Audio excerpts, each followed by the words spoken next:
So hey everyone, here's how I make my shakes in Premiere Pro. Now the thing is, I don't actually use a shake anymore, mostly because it limits me from creating a shake that I have in mind, even after countless hours of graphing and messing around with the RAN and wave amps and frequencies. The result's okay, but it's not really what I want. I now use the warp transform effect, which is what I used on my recent edit, since the Sapphire plugin wasn't working properly as always, but it was so much better than using S-Shake because I had full control of how it could look using the position, scale and rotation settings. From the edit I just showed you, I'm just going to use this beginning clip and recreate the shake. So clearly you can tell that it's like a horizontal shake, it goes left and right with a little bit of tilt. You can see the keyframes are over here, all done using warp transform. So I'm going to recreate this. Firstly, take a look at the raw clip. There are no shakes at all. So what I'm going to do is keyframe the shift XY and the rotation. I'm going to try and recreate this shake without looking back at the actual clip. So it's all done by memory. So I believe I did put something like -3 at the beginning, and of course put both of these to reflect to hide the edges. At the beginning of the XY, I might pull this a bit to the left. I'm going to move forward a bit. So 1, 2, 3, 4 keyframes I think. And I'll set it to, you know what, I think I'm going to reset it or push it a bit more to the right. The problem is you can see the mirror, but it shouldn't be too much of a problem because I'm going to be changing the rotation. So I'm going to change this to something like 0.25. So it starts off from the left, then it goes to the right, then it should come back to the center. Not entirely to the center, because if it does, it's just going to be very stiff. I want it to move to the left slightly. So if I just increase this a little bit, then move forward again. In fact, I'm going to move right to the end and just reset it. So it starts off from the left, then it goes right with the mirror showing, a bit more to the left with that mirror showing as well, and then it resets back to the center right over here. For the third keyframe, I think I'm going to put something like negative, I'm not actually sure, 0.15, something like that, because it has to be low, it can't be too high, because throughout these keyframes I'm trying to gradually turn it back to its original value, which is 0 for the rotation at least. So I think 0.15 is fine, or at least negative 0.15. Then at the end I'm going to put 0. Now take a look, it looks really cool, I do like it, but I think I can improve it. I found out that if you do highlight all your keyframes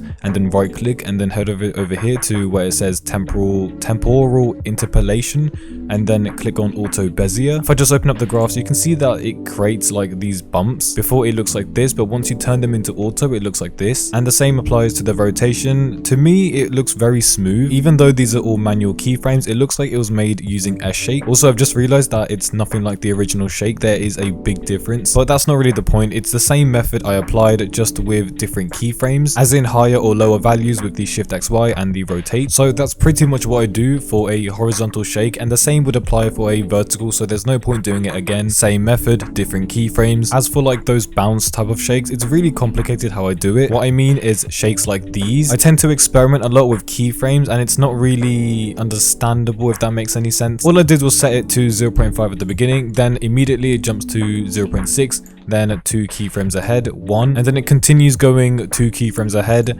with different values. So it goes 0.9, then it goes 0.75, then it goes 0.96. What I do is I tend to follow some sort of pattern. So let's say this one's 0.5. The next keyframe, it can be anywhere, it can't be below 0.5, which is why it's 0.6. Then 2 keyframes ahead, it's 1. So the next one cannot be above 1, it has to be lower, but it also can't be the one below the other one, the one previously. So the previous one was 0.6, meaning the next one cannot be lower than that, it has to be higher. So it goes 0.9, then you do it again. The one previously was 1, so it can't be higher than that, it's got to be 0.975, and finally it's 0.96 because it's higher than 0.9. Think of it as a graph, so it starts off quick, then it gets slower, but instead of a graph, it's a bunch of keyframes. What I can also do is highlight all of these keyframes and open up the graph editor, and what I can do is zoom in, click and hold any handle pointing towards the left side and just pull it. So click, hold and pull to the left, and I must make sure that it's on level. Usually it makes the shake a little bit smoother. I know it seems complicated, but I do prefer it this way. If I head into the project file of my most recent edits, you can see that I tend to make use of shakes which aren't actually shakes, they're more like twitches, but it's also not a twitch shake, it's just a shake. So this part over here, what I've done is I've created this type of shake which isn't obvious but effective. All I did was begin with a small scale in, you could say, like right over here it scales in. I'm not entirely sure why I did that, but I think it just adds to it a little bit. Then immediately warp transform. Let me just open it up. I've moved it up so you can see the mirror, and also there is a bit of displacement map on it, I think. And these are the settings that I've used to create a little bit of a distortion effect. But the next one is what's different. So over here you can see I've used displacement map again. Next frame again, displacement map on it. No warp transform, it's just the original clip. But the next one has warp transform, and I think I did move it slightly. So you can see I've added a rotate of 3,